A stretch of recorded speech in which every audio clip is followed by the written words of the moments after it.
Good morning everyone, I'm Anju Suklani and today I'm going to teach you future indefinite tense. अगर आपको भी ये doubt है कि कहाँ पर आई और वी के साथ शैल का यूज़ किया जाता है या विल का यूज़ किया जाता है या अदर सब्जेक्ट के साथ कहाँ पर विल का और कहाँ पर शैल का यूज़ किया जाता है, तो आपके ये सारे डाउट इस वीडियो में आपको क्लियर हो जाएंगे।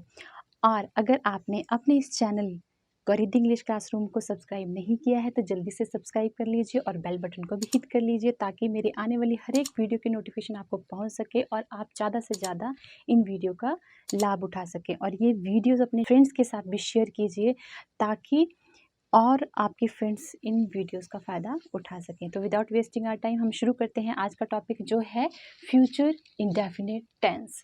जैसे कि नाम से ही क्लियर हो रहा है फ्यूचर। फ्यूचर मतलब हम इसमें किसकी बात करेंगे? भविष्य की बात करेंगे। फ्यूचर मीन्स भविष्य। Future indefinite tense. Future indefinite tense की पहचान क्या है कि इस टेंस में क्या यूज़ होता है किसी भी सेंटेंस के अंत में, दैट इज़ गा साउंड का यूज़ होता है जब किसी भी सेंटेंस के एंड में, तो इट मीन्स वहाँ पर हम फ्यूचर इंडेफिनिट टेंस का यूज़ करेंगे। जैसे करेगा, जाएगा, खाएगा, पढ़ेगा, दौड़ेगा, हंसेगा, हंसेगी, खेलेंगे, मतलब इस तरह के जब शब्दों का यूज़ किया जाता है तो इट मीन्स वो कौन सा सेंटेंस है? वो है फ्यूचर सेंटेंस। और सेंटेंस में गा, गे, गी की साउंड्स आती हैं, बट प्रॉब्लम कहाँ पर आती है बच्चों पे कि कहाँ पर हम फ्यूचर इंडेफिनिट टेंस का यूज़ करें। सो जब सेंटेंस ऐसे आता है कि मैं कल खेलूँगा, हम कल बाज़ार जाएंगे, तो इस तरह के सेंटेंस जब आप यूज़ करते हो तो वहाँ पर हम किस चीज़ का यूज़ करते हैं? फ्यूचर इंडेफिनिट टेंस का यूज़ करते हैं। और फ्यूचर इंडेफिनिट टेंस का जो स्ट्रक्चर है वो क्या है? बहुत इजी टेंस है।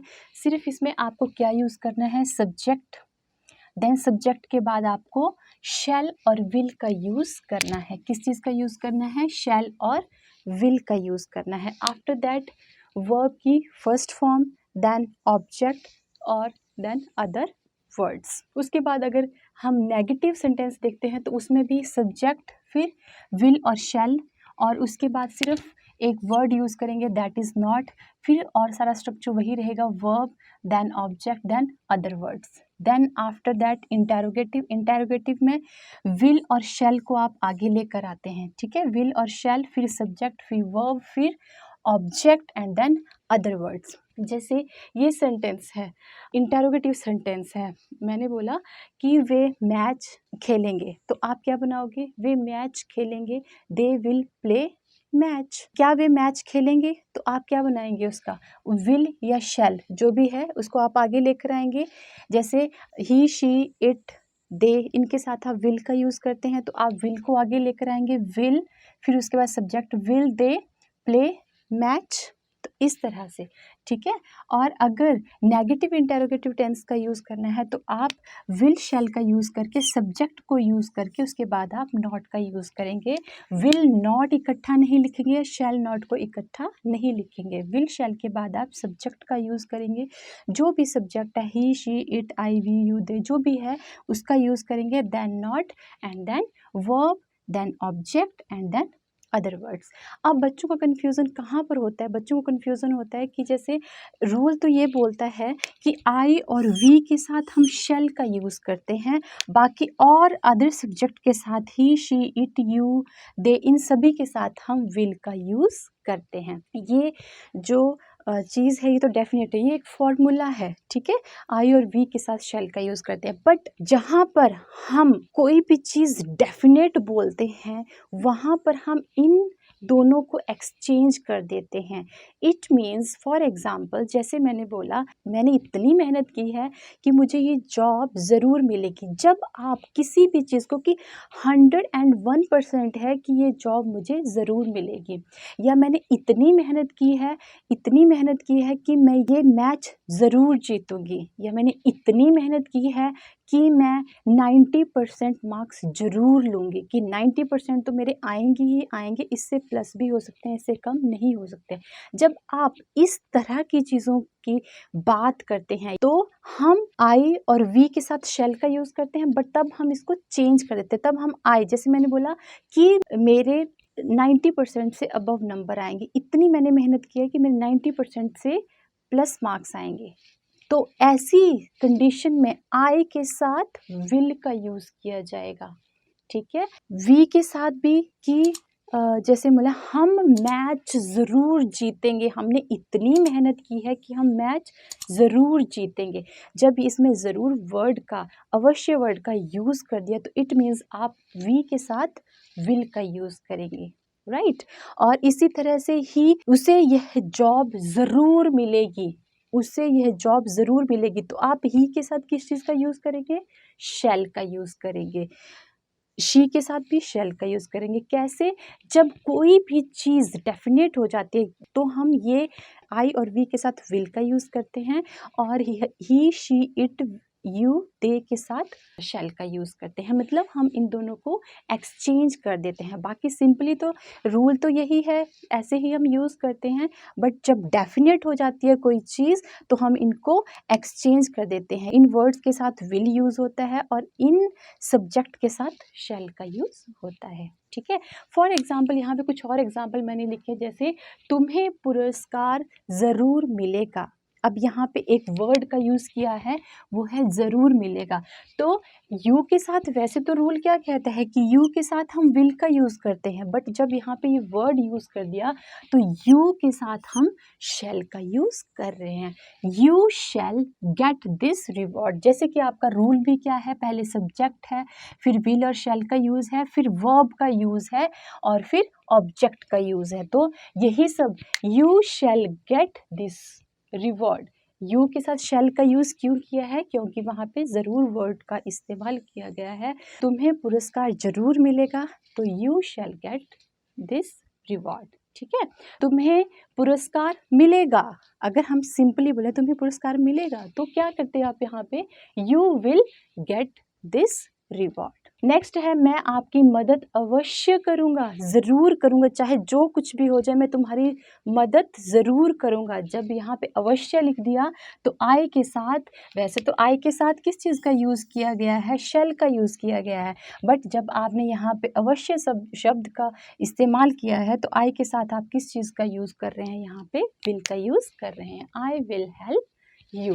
ठीक है, नेक्स्ट वन इज़, वह यहाँ अवश्य आएगा। वह, ही की बात की गई है और ही के साथ किस चीज़ का यूज़ होता है? विल का। बट यहाँ पर ही के साथ शैल का यूज़ किया गया है, क्योंकि यहाँ पर डेफिनेट 101% है कि वो यहाँ पर अवश्य आएगा, पक्का श्योरिटी है। कोई भी 1% भी, जरा सा भी डाउट नहीं है इस केस में कि वह यहाँ अवश्य आएगा। तो ही के साथ किस चीज़ का यूज़ किया गया है? शैल का यूज़ किया गया है। नेक्स्ट वन, वे मैच ज़रूर जीतेंगे। कोई भी शक नहीं है, उन्होंने इतनी मेहनत की है कि वो मैच ज़रूर जीतेंगे। तो वे के साथ यहाँ पर देखिए विल का यूज़ होगा, बट यहाँ पे दे के साथ शैल का यूज़ किया गया है, क्योंकि ये चीज़ डेफिनेट है कि हम मैच जीतेंगे ही जीतेंगे। तो दे शैल विन द मैच। ठीक है, तो इसका एक स्क्रीनशॉट ले लीजिए। इसके बाद मैं आपको इन सेंटेंस, जैसे आई और वी के साथ शैल का यूज़ होता है जो, और ही शी इट यू दे के साथ जो विल का यूज़ होता है, कुछ मैं ऐसे सेंटेंस अभी आपको करवाऊंगी। पहले आप इसका स्क्रीनशॉट ले लीजिए। तो डियर स्टूडेंट्स, ये कुछ सेंटेंस हैं फ्यूचर इंडेफिनिट टेंस के। चलिए इनको जल्दी से कर लेते हैं। फर्स्ट वन इज़, तुम यह पुस्तक पढ़ोगे। सिंपल सेंटेंस है, ठीक है, इसमें कोई ज़रूर, कोई अवश्य, कोई ऐसी चीज़ों का यूज़ नहीं किया गया है। ठीक है, तो आप क्या लिखेंगे? You will read this book. तुम यह पुस्तक नहीं पढ़ोगे, you will not read this book. क्या तुम यह पुस्तक पढ़ोगे? Will you read this book? Then sign interrogative. क्या तुम यह पुस्तक नहीं पढ़ोगे? Will you not read this book? Right. Next one is, ये लड़कियां कक्षा में शोर मचाएंगी। ये लड़कियां, these girls will make noise in the class. ये लड़कियां कक्षा में शोर नहीं मचाएंगी. These girls will not make noise in the class. Next one is, जब यहाँ पे क्वेश्चन हमने पुट कर लिया, क्या ये लड़कियाँ कक्षा में शोर मचाएंगी, तो आप इसी हेल्पिंग वर्ब को आगे लेकर आएंगे. Will these girls make noise in the class. क्या ये लड़कियाँ कक्षा में शोर नहीं मचाएंगी. Will these girls not make noise in the class. Right. Next one, तुम अपनी बहन के साथ सब्जियां खरीदने जाओगे. You will go to buy vegetables with your sister. तुम अपनी बहन के साथ सब्जियां खरीदने नहीं जाओगे. You will not go to buy vegetables with your sister. ठीक. नेक्स्ट वन इज, क्या तुम अपनी बहन के साथ सब्जियां खरीदने जाओगे. Will you go to buy vegetables with your sister. और क्या तुम अपनी बहन के साथ सब्जियां खरीदने नहीं जाओगे. विल यू नॉट, याद रखना है, will you not go to buy vegetables with your sister. Then sign interrogative. अब एक सेंटेंस है जो आप खुद बनाएंगे. मुख्यमंत्री आदित्यनाथ योगी आज एक भाषण देंगे. Chief minister Adityanath Yogi will deliver a speech today. इसका नेगेटिव इंटरोगेटिव सेंटेंस आप बनाएंगे और जल्दी से कमेंट बॉक्स में इनके आंसर लिख के मुझे भेजिए. ठीक है, जल्दी से करना है आपको. और अगर आपको वीडियोस अच्छी लग रहे हैं तो अपने इस चैनल गौरिद्धि इंग्लिश क्लासरूम को जल्दी से सब्सक्राइब भी कर लीजिए और बेल बटन को भी साथ ही हिट भी कर लीजिए. राइट. अब कुछ ये कॉन्ट्रैक्शंस थे जो आप पिछले बोर्ड में थे, बट वो बाय मिस्टेक में आपको नहीं करवा पाई, तो मैं यहाँ पे दोबारा से मैंने लिखे हैं कॉन्ट्रैक्शंस. अगर दे विल है तो आप उसके लिए कैसे लिखेंगे. दे विल को दे लिखने के बाद apostrophe and then double L. Same ही विल भी कैसे लिखेंगे, ही लिखा, ही लिखेंगे एंड देन उसके बाद apostrophe double L. She will भी कैसे लिखेंगे, शी लिखने के बाद apostrophe double L. It will, it लिखेंगे apostrophe double L. I shall, I apostrophe double L. We shall, we apostrophe double L. इस तरह से जो है ये आप कॉन्ट्रैक्शंस भी लिख सकते हैं. अगर आपको वीडियोस अच्छे लग रहे हैं तो प्लीज़ ये वीडियोस अपने फ्रेंड्स के साथ शेयर कीजिए ताकि आपके फ्रेंड्स भी इन वीडियोस का ज़्यादा से ज़्यादा फ़ायदा उठा सकें. अब इसके बाद मैं आपको क्या करवाने वाली हूँ, exercise questions of future indefinite tense के. तो जल्दी से इसका स्क्रीनशॉट ले लीजिए. इसके बाद हम कुछ एक्सरसाइज क्वेश्चंस करते हैं. राइट. तो डियर स्टूडेंट्स, ये हैं कुछ क्वेश्चंस फ्यूचर इंडेफिनिट टेंस के. चलिए इनको जल्दी से सॉल्व कर लेते हैं. Number one is, my room is dirty, I dash clean it tomorrow. Future की बात हो रही है. टेंस के अकॉर्डिंग आई के साथ किसका यूज़ किया जाता है. My room is dirty. I के साथ I shall clean it tomorrow.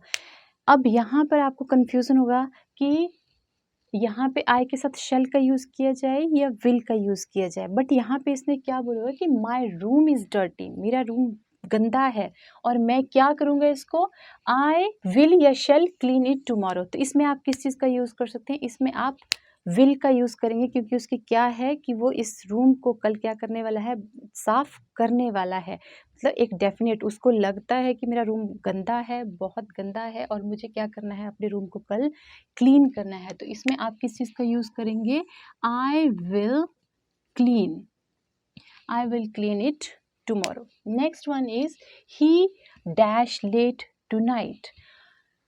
ही के साथ किसका यूज़ किया जाता है, विल का. He will work late tonight. Right. Next one is, when dash they dash this chapter. अब आपको यहाँ पे याद रखना है कि they के साथ कौन सी हेल्पिंग वर्ब का यूज़ किया जाता है, that is will. ठीक है. जब भी ये WH क्वेश्चंस WH फैमिली के जो वर्ड्स होते हैं, व्हेन, हु, व्हाई, ये जब यहाँ पे यूज़ किए जाते हैं तो उसके साथ ही हेल्पिंग वर्ब का भी यूज़ किया जाता है, जो हम इंटेरोगेटिव क्वेश्चंस में विल और शैल को आगे लेकर आते हैं। तो वैसे ही यहाँ पे भी विल और शैल किसके बाद आ जाते हैं, WH फैमिली के वर्ड्स के बाद। व्हेन, विल, दे, उसके बाद first form of verb that is read. आप ये जो आपको यहाँ पे ऑप्शंस दिए हैं आप उनको एज इट इज़ ही लिखेंगे, क्योंकि इसमें सेकंड और थर्ड फॉर्म का तो यूज़ होता ही नहीं है, ठीक है।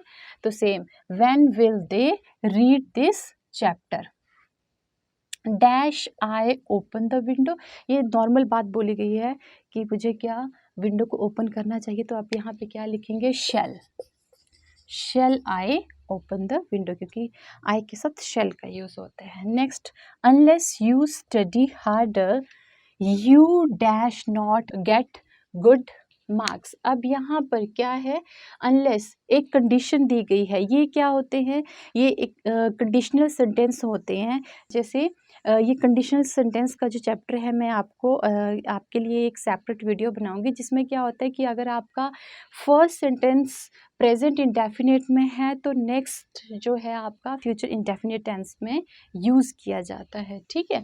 बट यहाँ पे क्या है, अनलेस यू स्टडी हार्ड, जब तक तुम क्या नहीं करोगे, स्टडी नहीं करोगे हार्डर, ज़्यादा मेहनत नहीं करोगे, you will not get good marks. You के साथ विल का यूज़ होगा, then not and then get good marks. The teacher dash give us a test tomorrow, क्या यूज़ किया जाएगा, टीचर है, क्या यूज़ करोगे, teacher will give, right. Next one, if she works hard. अब यहाँ पे देखिए ये कौन सा टेंस है, she works, he she it के साथ एस और ई एस का यूज़ किया जाता है। ये कौन सा टेंस होता है, प्रेजेंट इंडेफिनिट। यहाँ पे एक कंडीशन लिखी गई है कि if she works hard, present indefinite है, अगर वह मेहनत करती है, टी की साउंड याद करिए कि मैंने आपको प्रेजेंट इंडेफिनिट टेंस में ये करवाया था, ठीक है। If she works hard she will get, यहाँ पे अगर प्रेजेंट इंडेफिनिट टेंस का यूज़ किया गया है तो यहाँ पे फ्यूचर इंडेफिनिट टेंस का यूज़ किया जाता है, ठीक है। ये कंडीशनल सेंटेंस होते हैं, इनके लिए, इसको समझाने के लिए मैं आपके लिए एक सेपरेट वीडियो ज़रूर बनाऊंगी, right. When the bell rings, अब यहाँ पे भी देखिए बेटा कि यहाँ पे भी द बेल, एक बेल की बात की गई है और उसके साथ एस और ई एस का यूज़ होता है, प्रेजेंट इंडेफिनिट टेंस है। व्हेन द बेल रिंग्स, जब घंटी बजती है, the students, then the students, अब यहाँ पे स्टूडेंट्स है, क्या यूज़ करोगे, the students will go to their classrooms. तो ये कुछ क्वेश्चंस थे फ्यूचर इंडेफिनिट टेंस के। अगर आपको वीडियोस अच्छी लग रही है तो जल्दी से मेरे वीडियोस को अपने फ्रेंड्स के साथ शेयर करो, ताकि और बच्चे भी इन वीडियोस का फ़ायदा उठा सके। और अपने इस चैनल जिसका नाम है गौरिद्धि इंग्लिश क्लासरूम, इसको जल्दी से सब्सक्राइब कर लीजिए और बेल बटन को भी हिट कर दीजिए। मिलते हैं नेक्स्ट वीडियो में, that is future continuous. Okay, thank you.